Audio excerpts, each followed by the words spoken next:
Amil, pengurus lainnya yang telah memberikan kesempatan kepada saya untuk menyampaikan firman Tuhan. Dan itu puji syukur kepada Tuhan juga yang boleh Tuhan berikan kesempatan ya di pagi hari ini untuk menyampaikan kebenaran firman Tuhan. Tak lupa juga ya untuk teman-teman yang ada di rumah yang sedang menonton live streaming ini, shalom. Jangan lupa datang ke gereja. Kehadiranmu datang ke gereja adalah kerinduanmu yang luar biasa kepada Tuhan. Jangan lupa datang ke gereja. Nah, pada pagi hari ini nggak ada slide ya, sorry. Nggak ada slide. Nah, pagi ini tema kita adalah sesuai yang dibagikan di grup, yaitu dikenal oleh Allah. Dikenal oleh Allah. Apakah ini merupakan salah satu tema yang penting di dalam iman Kristen ternyata, teman-teman. Kita bukan hanya mengenal Tuhan, tapi kita juga harus berbalik. Ada relasi di dalamnya, mengenal Tuhan dan Tuhan mengenal kita. Iya. Nah, di dalam kita baca ayat firman Tuhan yang akan menjadi landasan firman Tuhan kita. Di dalam 1 Korintus 8 ayatnya yang ketiga. Mari kita buka, teman-teman.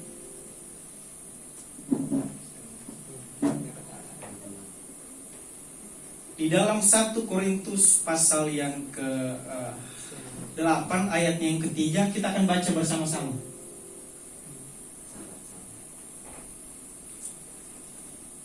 Kita akan baca bersama-sama.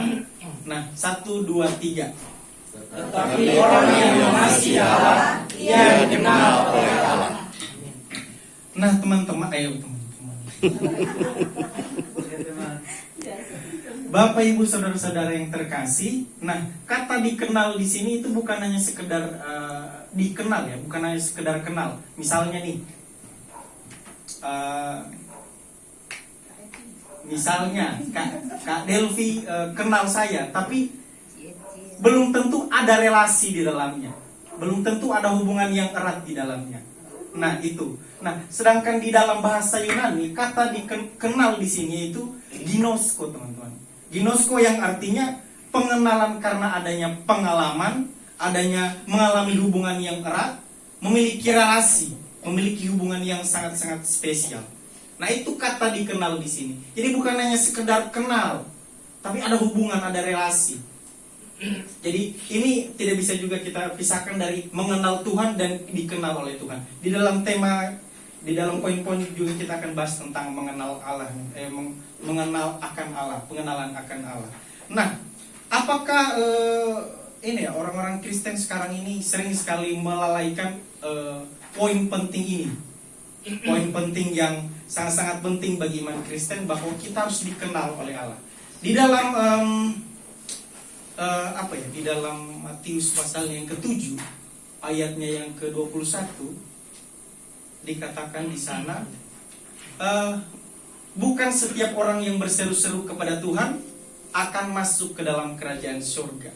Nah, di ayatnya yang ke-23 Yesus mengatakan orang-orang yang melakukan mujizat pada saat itu, teman-teman. Bapak, Ibu, saudara-saudari, orang-orang yang melakukan mujizat, tanda-tanda, dan melakukan kesembuhan dalam nama Yesus. Tapi apa yang Tuhan kemudian di ayat terakhir itu? Tidak kenal. Aku tidak mengenal engkau. Jadi perlu sekali dalam kekristenan dikenal oleh Tuhan ini menjadi tema yang sangat penting. Menjadi tema yang sangat penting. Lalu kok bisa ya? Mujizat, tanda-tanda itu muncul ya? Ada gitu bagi orang-orang yang bahkan tidak dikenal oleh Allah. Di dalam Di dalam 2 Tesalonika, kita akan buka 2 Tesalonika pasalnya yang kedua, ayatnya yang ke-9. 2 Tesalonika pasal 2 ayatnya yang ke-9. Mari kita baca bersama-sama. 1, 2, 3. 2 Tesalonika 2 ayatnya yang ke-9. Pasal 2. Iya. Oke, baca bersama 1, 2, 3.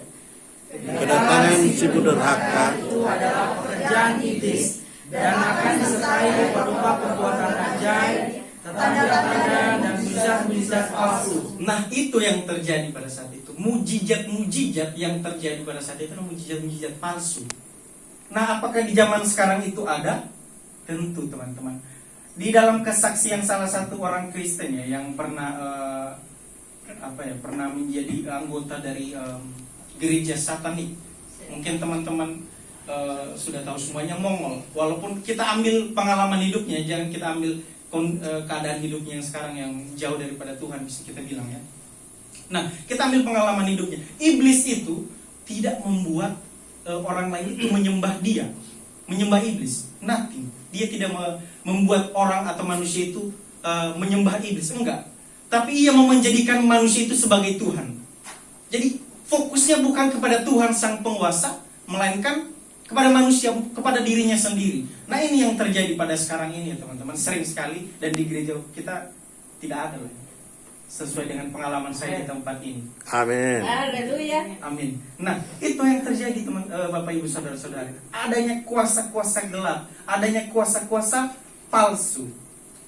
Di dalam di dalam Facebook itu ya, ada saya pernah gabung di salah satu grup apologetika.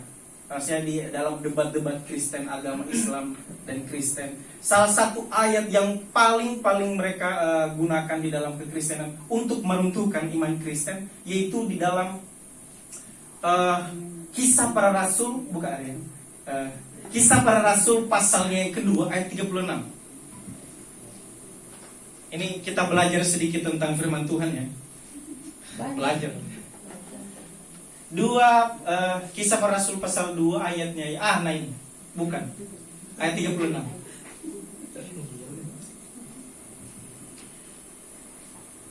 Ayat 36. Nah, kita baca bersama-sama. 1 2 3.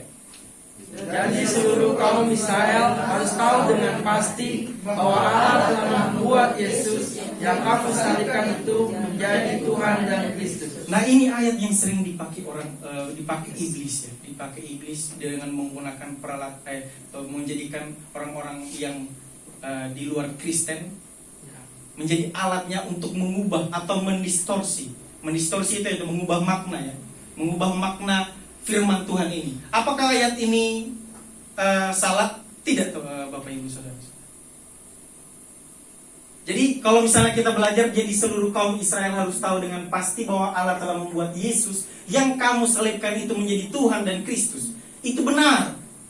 Nah, kita akan belajar bagaimana. Nah, sebelum kita pahami ayat ini, kita harus memahami apa definisi Allah dan definisi Tuhan. Ini bukan satu hal dua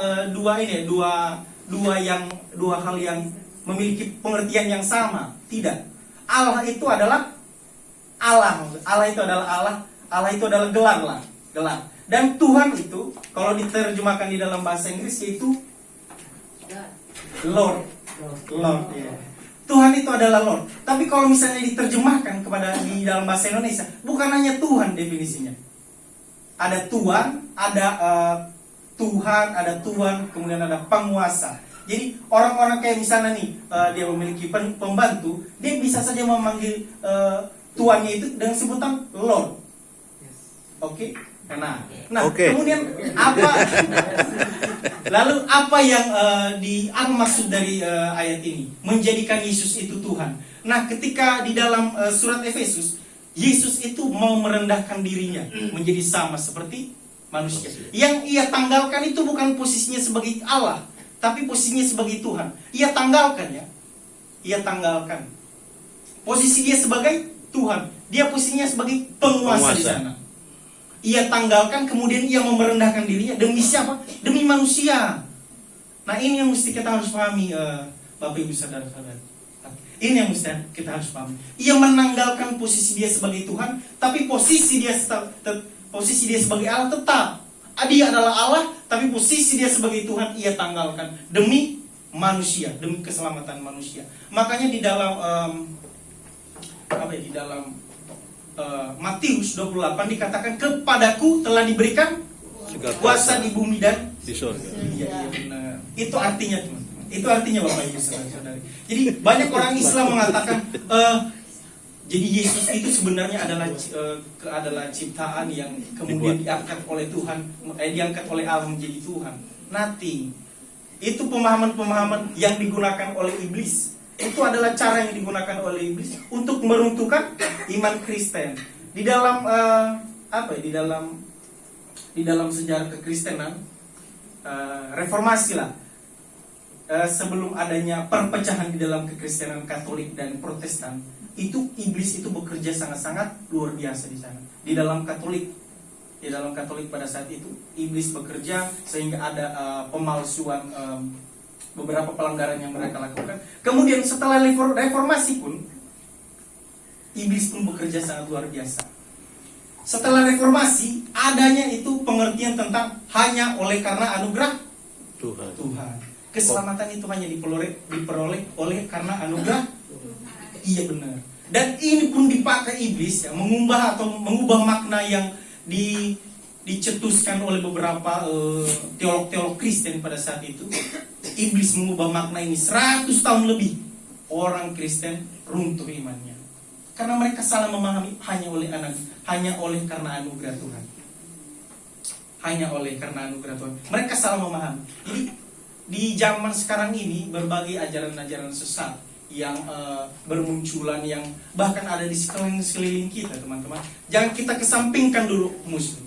Di dalam kekristenan sendiri banyak sekali ajaran-ajaran sesat yang pemahaman kekristenan itu salah.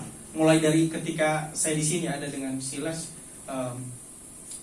yang ketok-ketok pintu, kemudian datanglah lembaran brosur gitu kan dari ajaran saksi Yehova. Mereka menyebarkan dan mereka mengatakan apa? Silakan datangi ya teman-teman, tidak ada persembahan, gratis masuk. Bayangkan, ini doa di dalam tema yang besar itu doa dan puasa. Bayangkan, siapa yang tidak tertarik kalau misalnya kita tidak memiliki pengetahuan tentang Alkitab? Nah, apakah lalu di dalam gereja pun iblis juga datang atau masuk ke dalam gereja. Apa sesuatu hal yang sama dengan gereja? Apa sesuatu yang sama dengan gereja lah? Yang mirip-mirip dengan gereja lah. Gereja. Jadi yang sama dengan gereja itu adalah gereja. Jadi iblis itu adalah pengcopy paste paling handal. Kita bisa lihat ya, gereja itu adalah definisinya dari gelap kepada terang yang ajaib. Itu definisi gereja. Iya. Kalau misalnya di lingkungan sekitar kita berada nih, ada gereja-gereja Tuhan, ada gereja-gereja yang dari gelap membawa kepada gelap. Ia mengcopy paste ya dari pemahaman dari apa yang definisi gereja pada umumnya, dia ubah itu. Dia gunakan, dia pengcopy paste paling handal dan penipu paling handal. Dia gunakan orang-orang lain untuk menipu. Jadi kalau misalnya ditanya apakah apa yang sesuatu hal yang mirip dengan gereja, ya gereja. Karena iblis menggunakan kata gereja untuk meruntuhkan iman Kristen juga. Misalnya gereja setan, Satanic of Christ, dan mereka punya ini ya komunitas yaitu Children of God. Siapa yang tidak tertarik dengan hal-hal semacam ini kalau misalnya tidak kita pahami. Jadi kita itu mesti harus belajar tentang ajaran-ajaran atau doktrin di dalam kekristenan. Nah, kita kembali kepada tema. Nah, itulah fungsi atau manfaat atau